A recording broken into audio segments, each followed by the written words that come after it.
Hi guys, my name is Nidhi Bhatnagar and I welcome you all in my channel Saraswati classes by Nidhi Bhatnagar. आज क्या करने वाले हैं? आज हम करने वाले हैं सेकंड पार्ट द दिल्ली सल्तनत का। दिल्ली सल्तनत हमने पढ़ी थी, जो पिछले चैप्टर में पढ़ा था। फर्स्ट पार्ट हमारा ऑलरेडी कंप्लीट हो गया था। ऑलमोस्ट 4 पेजेस हमने शुरुआत के जो हैं वो फिनिश किए थे। Line by line Hindi explanation चल रही है। क्लास 7th का ये चैप्टर है, एनसीईआरटी की किताब से लिया गया है, हिस्ट्री की। तो चलिए, जो 4 पेजेस थे, ये पहला पेज हो गया, ये दूसरा पेज हो गया, तीसरा पेज हो गया एंड देन चौथा पेज हो गया। यहाँ तक मैंने आपको पूरा सब कुछ कराया था, ठीक है। अब आ जाओ यहाँ पे, from garrison town to empire the expansion of the Delhi Sultanate. अब हम आज क्या पढ़ने वाले हैं? हम पढ़ने वाले हैं इसके अंदर दिल्ली सल्तनत का विस्तार कैसे हुआ, कैसे ये जो थी एक्सपेंड हुई, इसका एक्सपेंशन कैसे हुआ। यानी कि मान लो एक सीमित एरिया तक थी, तो ये एक्सपेंड कैसे हुई, आगे कैसे बढ़ी, ठीक है। कहाँ से आगे बढ़ी? From garrison town. Garrison town क्या होता है? एक्चुअली वो नगर जहाँ पर सैनिक वगैरह जो किलेबंदी रहती है, ठीक है।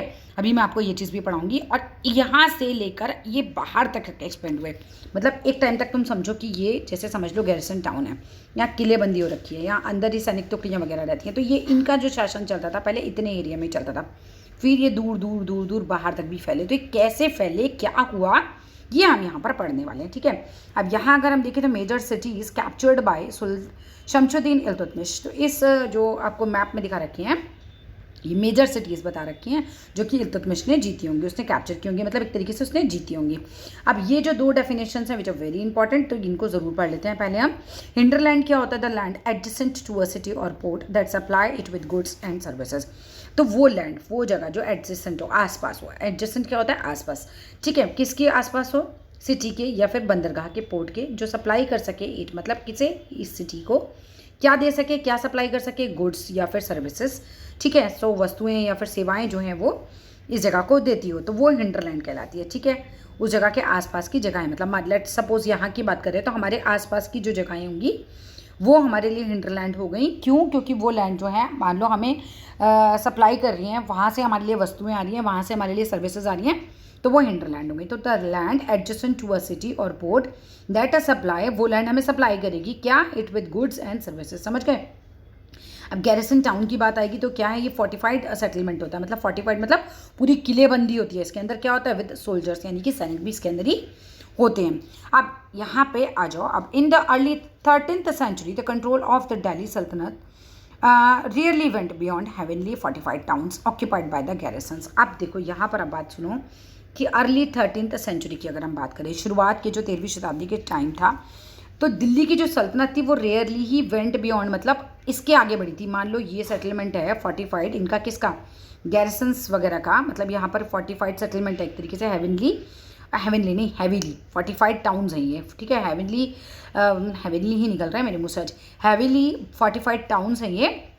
मतलब यहाँ पर बहुत मजबूत दीवारें होंगी, इसके अंदर सैनिक वैनिक रहते होंगे, पूरी ऐसे समझ लो यहाँ पर सब सैनिकों को पैराबंदी रहती है। तो इतना मतलब यहाँ पर टाइट शेड्यूल था। तो यहाँ पर हैवीली फोर्टिफाइड टाउन्स जो थे ऑक्यूपाइड किसने कर रखे थे? गैरिसन्स, मतलब सैनिक वगैरह ने, ठीक है। तो इतने में ही इनका शासन चलता था। लेकिन उसके बाद क्या हुआ? पहले इनका शासन इतना ही चलता था। द सल्तनत सेल्डम कंट्रोल कर पाती थी। सेल्डम मतलब कभी कभार ही, मतलब बड़ा मुश्किल था उनके लिए कंट्रोल करना। द हिंडरलैंड, हिंडरलैंड क्या हो गई? जो उनके आसपास की लैंड हो गई, समझ गए ना। द एडजेसेंट, ठीक है, टू द सिटी, जो आसपास की जगह थी, जहाँ से वस्तुएं आती थी, यहाँ से सर्विसेज आती थी, वहाँ पे उनका कंट्रोल नहीं चल पाता था, ठीक है। The sultan seldom control the hinterland of the cities and were therefore dependent. किस पर थे? अब देखो वहाँ तो कंट्रोल कर नहीं पाते थे, तो किस किस चीज़ पर डिपेंडेंट थे? पैसा कहाँ से आएगा फिर इनके पास? सुल्तानों के पास तो ट्रेड करते थे, व्यापार से आता था। ट्रिब्यूट कोई दे गया भाई, गिफ्ट विफ्ट दे गया, या प्लंडर, लूटपाट मचाते थे, तो वहाँ से ये सब इन पे पैसा आता होगा उस समय सर्वाइव करने के लिए। अब आ जाओ, controlling garrison towns in distant Bengal and Sindh from Delhi was extremely difficult. तो कंट्रोल करना कहाँ के गैरिसन टाउन्स को? बंगाल के और सिंध के, ठीक है। कंट्रोल करना गैरिसन टाउन्स को इन डिस्टेंट, जो कि दूर हों, कहाँ के? बंगाल के या फिर सिंध के। दिल्ली से वहाँ कंट्रोल करना बहुत ज़्यादा डिफिकल्ट, एक्सट्रीमली डिफिकल्ट था। अब रिबेलियन, रिबेलियन क्या होता है? रिबेलियन हो जाना का मतलब होता है बगावत, या फिर वॉर। वॉर क्या होता है? युद्ध। इवन बैड वेदर भी, अगर मौसम भी खराब है, कुड स्नैप फ्रिगाइल कम्युनिकेशन रूट्स। तो इनसे भी क्या हो जाता था? जो इनका कहते हैं ना बातचीत जो होती थी वो काफ़ी ज़्यादा छिन्न भिन्न हो जाती थी। जो नाजुक सा इनका सूत्र होता था, संपर्क कर पाते थे जिस तरीके से, तो वो भी जो है वो टूट जाता था, एक तरीके से छिन्न भिन्न हो जाता था। बात समझ रहे हो कि भाई अगर बगावत पे आ गए, लोग उतर गए, या फिर युद्ध हो गया, या फिर वेदर ही खराब हो गया, तो जो गैरसन टाउन के बाहर की जगहें हो गई या दूर की जगहें हो गई, तो वहाँ से जिनका थोड़ा बहुत जो संपर्क भी था, स्नैप फ्रेगाइल कम्युनिकेशन, वो भी खत्म हो जाता था। ठीक है, अब the state was also challenged by Mongol invasions from Afghanistan and by governors who rebelled at any sign of the sultan's weakness। यहाँ से समझते चलो, the state was also challenge. अब इस स्टेट को और क्या चैलेंज था? चैलेंज ये था कि जो मंगोल इन्वेशंस थे ना, मंगोल इन्वेशंस का मतलब क्या होता है? हमलावर। जो मंगोलिया यहाँ के हमला करते थे, कहाँ से आते थे? फ्रॉम अफगानिस्तान। तो मंगोलिया आते थे, हमला करते थे इनके ऊपर अफगानिस्तान से आके। And by governors who rebelled, और जो गवर्नर्स होते थे, मतलब सूबेदार जो होते थे, रिबेल कर देते थे, या तो इनको रिबेल कर देना, एक तरीके से विद्रोह कर देना, या इनको चुनौती देते थे। At any sign of the sultan's weakness, उसने देखा, मतलब गवर्नर्स देखते थे कि भाई सुल्तान जो है यहाँ का वीक है, तो ये इसको चुनौती देते थे कि लड़ो, आओ हमसे युद्ध करो, ठीक है, जीते तो तुम्हारा, नहीं तो हारे तो हमारा। अब उनको पता था कि भाई ये जो है राजा जो है यहाँ का, जो है वो बहुत ज़्यादा मजबूत नहीं है, तो लोग फ़ायदा उठाते थे। तो ये भी एक चैलेंज आ गया। अब क्या हुआ इसके बाद? ठीक है, यहाँ तक समझ गए। सुल्तान की वीकनेस का एक तरीके से फ़ायदा उठाते थे। द सल्तनत बियरली सर्वाइव कर पाती थी दीज चैलेंजेस, मतलब वो सल्तनत जो थी वो इन चैलेंजेस को मतलब बहुत अच्छे से वो नहीं कर पाती थी, फेस नहीं कर पाती थी, हार जाते होंगे। Its expansion occurred during the reason of Ghiyasuddin Balban. अब जो एक्सपेंशन हुआ वो किसके टाइम पे हुआ? कब जाके इनका क्षेत्र विस्तार हुआ इनका? ठीक है, कब? मान लो जैसे वो इतने ही क्षेत्र पे कर पाते थे, तो कब जो थे फिर वो इतने क्षेत्र पर या फिर इतने क्षेत्र पर कर पाए? गयासुद्दीन बलबन के टाइम पर, फिर अलाउद्दीन खिलजी के टाइम पर, एंड देन मोहम्मद तुगलक के टाइम पर। तो ये सब जो है वो फिर आगे जाके इनका विस्तार हुआ एक तरीके से। पहले इनका विस्तार नहीं था, पहले कहाँ तक सीमित थे? गैरिसन टाउन्स तक ही सीमित थे। गैरिसन टाउन्स क्या रहे कि मतलब ऐसे फोर्टिफाइड बिल्कुल इलाका समझ लो, और उसके अंदर सैनिक वैनिक रहते थे, तो बस इनका शासन उतने के अंदर ही चलता था। अब खर्चे कैसे चलते थे? तो प्लंडर करते थे, मतलब लूट पराट मचाते थे, या फिर व्यापार करते होंगे, या फिर एक और काम था जो तीसरा था, ट्रिब्यूट से इनका काम चलता था। ठीक है, अब आ जाओ। The first set of campaigns along the internal frontier of sultanate aimed be consolidating the hinterlands of the garrison town. अब अगर सल्तनत की भीतरी सीमाओं में जो भी अभियान चले, उनका लक्ष्य क्या था? मतलब सल्तनत के अंदर ही अंदर जो अभियान चल रहे थे, उनका एम क्या था, क्या लक्ष्य था? गैरिसन शहरों की पृष्ठभूमि में स्थित भीतरी क्षेत्र की स्थिति को मजबूत करना, कि भाई जो इसके अंदर की स्थिति, जो इंटरनल फ्रंटियर है ना, उसको मजबूत करना चाहते थे। The first set of campaign क्या हुआ कि जो इनका पहला अभियान जब चले थे, उनका लक्ष्य क्या था? फर्स्ट सेट ऑफ कैंपेन्स मतलब इनका जो पहला लक्ष्य था वो क्या था? इंटरनल फ्रंटियर ऑफ द सल्तनत को एम्ड क्या थे? एट कंसोलिडेट कर लें किसी तरीके से, मतलब उसको मजबूत कर लें, उसकी स्थिति को मजबूत कर लें। किसकी स्थिति को? हिंडरलैंड्स की ऑफ द गैरिसन टाउन्स, जो हिंडरलैंड थे गैरिसन टाउन के, उनको। अब during these campaigns forests were cleared. अब जब ये कैंपेन चलाए गए, भाई आसपास के क्षेत्रों पर एक तरीके से जो आगे बढ़ोगे तो आप क्या करोगे? भाई आसपास के क्षेत्रों में अगर जंगल है तो सबसे पहले तो उसे साफ कराया इन्होंने। तो during these campaigns forests were cleared in the Ganga Yamuna doab. तो इन्होंने क्या किया? सबसे पहले ना जंगलों को, दोआब, ठीक है, तो जंगलों को और जो आसपास के जो भी जंगल थे, इस अभियान के दौरान गंगा जमुना के दोआब से जंगलों को साफ करवा दिया गया। अब जब जंगल इन्होंने साफ कराए तो फिर उसके बाद क्या किया इन्होंने? एंड हंटर गैदरर्स एंड पेस्टोरिस्ट जो थे एक्सपेल्ड फ्रॉम देयर हैबिटेट। अब यहाँ पर उस समय जंगलों में और कौन रहते होंगे? हंटर गैदरर्स वगैरह रहते थे, पेस्टोरलिस्ट रहा करते थे, चरवाहा जो होते थे एक तरीके से, जो चराने ले जाते होंगे अपने जानवरों को, ठीक है, चरवाहे रहा करते थे, तो उनको वहाँ से सबसे पहले एक्सपेल्ड किया, मतलब हटाया होगा वहाँ से। फिर क्या किया उन्हें हटा के? इन्होंने these lands were given to peasants, ये लैंड जो थी किसानों को दी गई। एंड एग्रीकल्चर वॉज इनक्रेज्ड, कि भाई जैसे हम मतलब खेती को वहाँ पे इनकरेज किया। फिर उन्होंने मतलब जंगल कटवाए, जंगल में जो हंटर गैदरर्स वगैरह रहते थे उनको हटाया, वहाँ से चरवाहे रहते थे उनको हटाया वहाँ से, और वहाँ पर जो थे किसान जो थे उनको बसाया और खेती करवाना शुरू किया। New fortresses and towns were establish. अब नए नए किले बने होंगे और नए नए जो थे क्या बने थे? एक सेकेंड, हाँ, नए नए किले बने, गैरसन शहर बने, ठीक है, towns for established to protect the trade routes. अब ट्रेड रूट, व्यापार के जो रूट होते थे, मतलब जिन रास्तों से व्यापार होता था उसको थोड़ा इनको प्रोटेक्ट करना था, तो वो भी किया गया। And to promote a regional trade, और अब ये प्रमोट किया गया शहर इसलिए बसाए गए क्योंकि भैया देखो, अब जब शहर बसा होगा तो लोग वहीं के लोग वहीं खरीद लेंगे, वहीं के लोग बेच लेंगे, तो प्रमोट होगा क्या, व्यापार, ठीक है। तो ये समझ में आ गया आपको। The second expansion occurred along the external frontier, वो इंटरनल हो गया, अब एक्सटर्नल की बात देखो। द सेकंड एक्सपेंशन अकर्ड हुआ along the external frontier of the sultanate.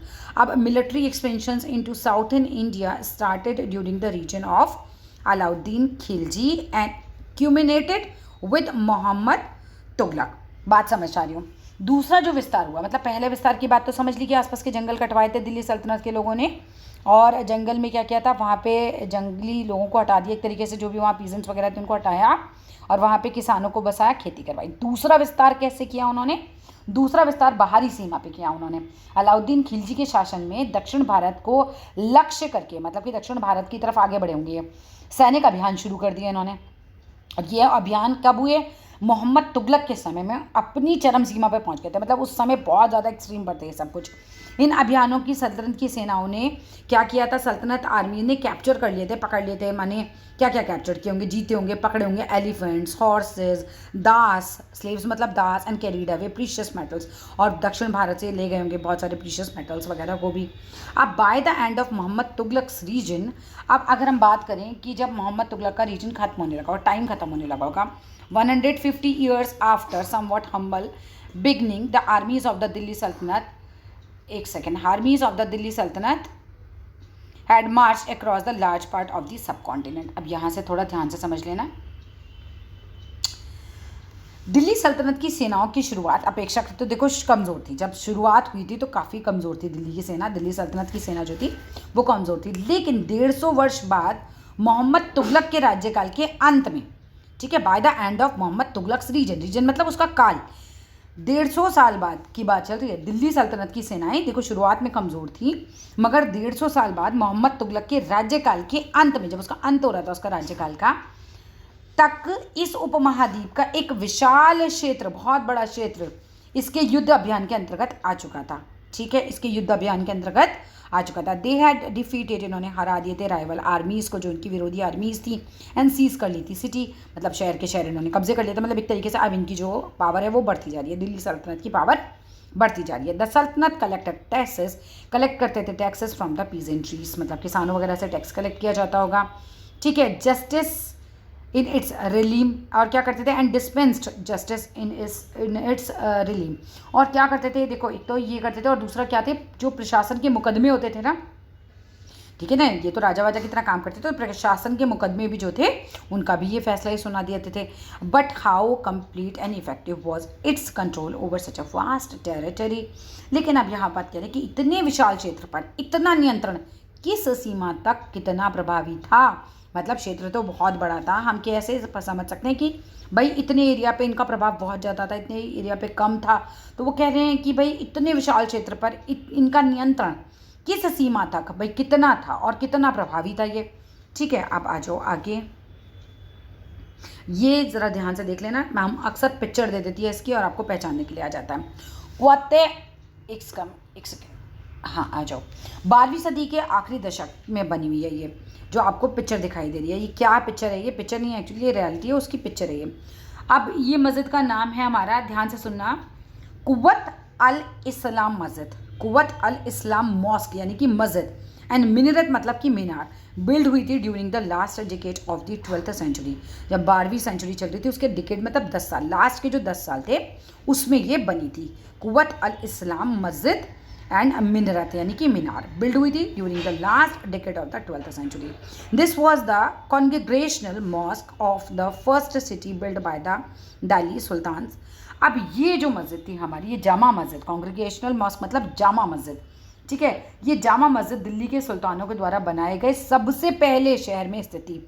अब ये सबसे पहला शहर इन्होंने कौन सा बसाया था, ज़रा ध्यान से देख लो, क्वेश्चन आ सकता है। दिल्ली सल्तनत डिस्क्राइब्स इन द क्रॉनिकल्स, उसको क्या बताया उन्होंने, एज दिल्ली अ कुहाना, जिसे हम कहते हैं old Delhi, the old city, पुराना शहर, ठीक है। दिल्ली में इस शहर को दहलिया कोहाना यानी कि पुराना शहर कहा गया। इसके बाद the mosque was enlarged by Iltutmish. अब ये पहले थोड़ी बनी होगी, तो उसको और बड़ा किया होगा इल्तुतमिश ने, और किसने और बड़ा किया होगा, अलाउद्दीन खिलजी ने और बड़ा किया। The Minar was built by 3 sultans, और 3 सुल्तानों ने मिलकर ये बनाई। पहला कुतुबुद्दीन ऐबक, दूसरा इल्तुतमिश, तीसरा फिरोज शाह तुगलक। तो 3 सुल्तान अलग अलग टाइमों पे आए होंगे, तो उसको और ज़्यादा वो निर्माण कराए होंगे आगे। ठीक है, समझ आ गया ये। अब आ जाओ मस्जिद के बारे में हम पढ़ते हैं। मॉस्क क्या होती है, मतलब मस्जिद क्या है। A mosque is called a मस्जिद इन अरेबिक। तो मॉस्क को ही मस्जिद कहा जाता है, किस भाषा में, अरबी भाषा में। अरबी भाषा का शब्द है, ठीक है। अब लिटरली अ प्लेस वेयर अ मुस्लिम क्या करते हैं, portrays in reverence to Allah, मतलब एक तरीके से ये अल्लाह की इबादत करते हैं, यहाँ पर ये पूजा करते हैं, जैसे हम कहते हैं आराधना करते हैं, उसकी सजदा करते हैं। सजदा कहता है जब घुटने टेक के और घुटने और माथा टेक कर पूजा करते हैं, तो मुसलमानों को आपने देखा होगा इसी तरह से करते हैं, ठीक है। तो उसके लिए आया है ये शब्द यहाँ पर। और इन अ कॉन्ग्रीगेशनल मॉस्क, कॉन्ग्रीगेशनल मतलब जामा मस्जिद में, मस्जिद जमाए और जामा मस्जिद मुस्लिम रीड करते हैं देयर प्रेयर्स, उनकी प्रेयर्स को हम कहते हैं नमाज। सबको पता होगा मुसलमान नमाज पढ़ रहे हैं, यानी कि अपनी प्रेयर्स पढ़ रहे हैं। मेंबर्स ऑफ द कॉन्ग्रीगेशनल यानी कि जो जामा मस्जिद के मेंबर्स होते थे, चूज़ करते हैं मोस्ट रिस्पेक्टेड, एक तो जिसका वो सबसे ज़्यादा सम्मान करते हैं, दूसरा वो व्यक्ति कैसा होता है, लर्नड मेल होता है, मतलब विद्वान होता है। मेल यानी कि सबको पता है जेंट्स होते हैं, मतलब आदमी, एज देयर लीडर, और उसको अपना लीडर बना लेते हैं। वो किसको लीडर बनाया है, जिसको ज़्यादा सम्मान देते हैं और जो कि विद्वान होता है, उसको क्या बोलते हैं, इमाम बोलते हैं। किस लिए वो सेलेक्ट करते हैं, for the rituals of prayer. जैसे कि हिंदुओं में यज्ञ वगैरह करते हैं, पंडित जी होते हैं, पूजा करते हैं, रिचुअल्स जिसे हम बोलते हैं ना, अपना पूजा पाठ वगैरह की जो भी विधि होती है, तो ऐसे ही मुसलमानों में ये रिचुअल्स कौन करता है, इमाम करते हैं। He also delivers the sermon यानी कि खुतबा ड्यूरिंग द फ्राइडे प्रेयर। अब ये सरमन वर्ड क्या है, इसको समझ लेना। ये जो होते हैं धर्म उपदेश भी देते हैं, कौन, यही जो जिनको हमने पढ़ा ना, इमाम साहब। तो इमाम साहब डिलीवर करते हैं एक तरीके से धर्म के उपदेश, जिसको खुतबा कहा जाता है। तो क्वेश्चन आ सकता है व्हाट इज़ खुतबा, ठीक है। तो ये आपको पता होना चाहिए। और कब होता है ये, फ्राइडे की प्रेयर में। ड्यूरिंग प्रेयर, प्रेयर के टाइम पर मुस्लिम स्टैंड करते हैं फेसिंग मक्का, तो मक्का की तरफ इनका फेस होता है। मक्का इनका एक बहुत ही पवित्र माना हुआ जो है स्थान है, जिसको बहुत ज़्यादा ये मानते हैं, तीर्थ स्थान अपना, बहुत बड़ा तीर्थ स्थान इनका है ये। In India this is to the west. अगर हम बात करें भारत में ये किधर पड़ेगा, तो भारत में मक्का नहीं है, लेकिन दिशा अगर देखें तो किस साइड मुंह रहता है इनका पूजा करते टाइम, ये रहता है हमारा वेस्ट की तरफ, ठीक है। तो ये भी एक छोटा क्वेश्चन बन के आ जाता है कि नमाज के दौरान जो मुसलमान हैं मक्का की तरफ मुँह करके खड़े होते हैं। भारत में मक्का जो है वो किस दिशा में है, पश्चिम दिशा की ओर पड़ता है, अगर भारत की तरफ से देखा जाए तो। दिस इज़ कॉल्ड किबला। और किबला आ जाता है कि व्हाट इज़ किबला, किबला क्या है, किबला दिशा है, ठीक है, डायरेक्शन है, वेस्ट डायरेक्शन के लिए आया है यहाँ पर कि मक्का की तरफ जो डायरेक्शन है वो वेस्ट है, और उसी को बोलते हैं किबला, ठीक है। तो ये पता होना चाहिए आपको। अब यहाँ पर आ जाओ, बहुत छोटे यहाँ पर जो पैराग्राफ्स हैं ना, इन सब में से मैम ढूंढ के क्वेश्चन बनवाती है हिस्ट्री में, इसलिए ज़रा ध्यान से धीरे धीरे सुनते जाओ, जल्दी कुछ नहीं है। Begumpuri mosque built in the reason of, अब यहाँ पर रीजन का जो भी मतलब होता है तो ये होता है उनके काल से, ठीक है। तो बेगमपुरी मॉस्क बनी थी in the reason of Mohammad Tughlaq के काल में बनी थी। And was the main mosque थी ऑफ जहाँपना, तो जहाँपना की ये मेन मस्जिद थी एक तरीके। Actually the century of the world his new capital in Delhi. तो आप पूरा सुन लो, बेगमपुरी मस्जिद जो है ये मोहम्मद तुगलक के राज्यकाल में दिल्ली में उसकी नई राजधानी जहाँपना, जो विश्व की शरणा स्थली है, जहाँ पर लोग जाके शरण ले सकते हैं, की मुख्य मस्जिद के तौर पर बनाई गई। और आपको क्या करना है, यहाँ पर देखो मस्जिद में जहाँपना को ढूंढना है, वो मुझे तो कहीं नहीं मिल रही है, जहाँपना कहाँ है, चलो आ जाओ। अब ये वाला पेज लेते हैं हम। The Delhi Sultanate the Delhi sultans built several mosque. तो जो दिल्ली के सुल्तान थे उन्होंने बहुत सारी जो है मस्जिदें बनवाई थी in cities all over the subcontinent. अलग अलग शहरों में जो सब कॉन्टिनेंट के अलग अलग शहर थे वहाँ बस बहुत सारी मस्जिदें बनवाई। These demonstrated their claims to be protectors. अब ये जो डिमॉन्स्ट्रेट करता है क्या दर्शाता है कि इतनी मस्जिद तो आप क्यों बनवा रहे थे, तो आप ये दिखाना चाहते थे एक्चुअली कि आप प्रोटेक्टर्स हैं, किसके रक्षक हैं आप, इस्लाम के, आप मुसलमानों के रक्षक हैं, आप लोगों को ये बताना चाहते थे, इसलिए तो मस्जिद बनवा रहे थे जगह जगह। Mosque also help to create the sense of community of believers. जो मस्जिदें होती हैं वो हेल्प भी करती हैं क्रिएट करने के लिए, ये सेंस कि भाई हम सब जो हैं वो एक ही कम्युनिटी के हैं, हमारे बिलीव्स एक ही जैसे हैं, ठीक है, हम सब एक ही कम्युनिटी को मानने वाले हैं। Who shared a belief system, जो कि शेयर करते थे अपना विश्वास, अपना भगवान के ऊपर, अल्लाह के ऊपर एक्चुअली अपना विश्वास, ये पूरा कोड ऑफ कंडक्ट, मतलब हमारा व्यवहार एक जैसा होना चाहिए। तो इन सबको करने के लिए एक जगह मॉस्क में इकट्ठे होते थे, फिर एक दूसरे के साथ प्रेयर करते थे, तो उससे एकता की भावना आ गई ना एक तरीके से कि हम सब एक हैं, हम सब एक जैसे हैं, वो चीज़। इट वॉज नेसेसरी, ये बहुत ज़्यादा ज़रूरी था उस समय। क्यों ज़रूरी था? टू री इन्फोर्स दिस आइडिया, ये लोगों के अंदर, कम्युनिटी के अंदर डालना बहुत ज़रूरी हो गया था। बिकॉज मुस्लिम्स जो आए थे, they came from a variety of background, तो ये अलग अलग जगह कहाँ से आए थे। अब जब अलग अलग जगह के मुसलमान होंगे तो उन सब की कहते हैं ना भावनाओं को एक जैसा करना, उन सबको एक जैसा व्यवहार सिखाना कि भाई हम सब एक हैं, ये वाली फीलिंग डालना, उसके लिए जगह जगह मॉस्क बने, भी लोग सब इकट्ठे होते थे, एक साथ एक जैसी पूजा करते थे, एक जैसे इमाम की बातें सुनते थे, तो फिर वहाँ पर एक होने की फीलिंग आई होगी उनके अंदर। अब यहाँ पर आ जाओ, मौत की मस्जिद बहुत इंपॉर्टेंट है, built in the reason of Sikandar Lodi. Sikandar Lodi के टाइम पे बनी बाय हिज मिनिस्टर। किसने बनाई थी? उसके मिनिस्टर ने बनाई थी, ठीक है। और यहाँ पर है मॉस्क ऑफ जमाली कमाली, बिल्ट हुई थी, जमाली कमाली बिल्ट हुई थी इन लेट 1520 में, ठीक है। तो जमाली कमाली की जो मस्जिद थी 1520 के दशक के आखिरी दिनों में, ठीक है, दशक के आखिरी दिनों में ये बनी थी, निर्मित हुई थी, ठीक है।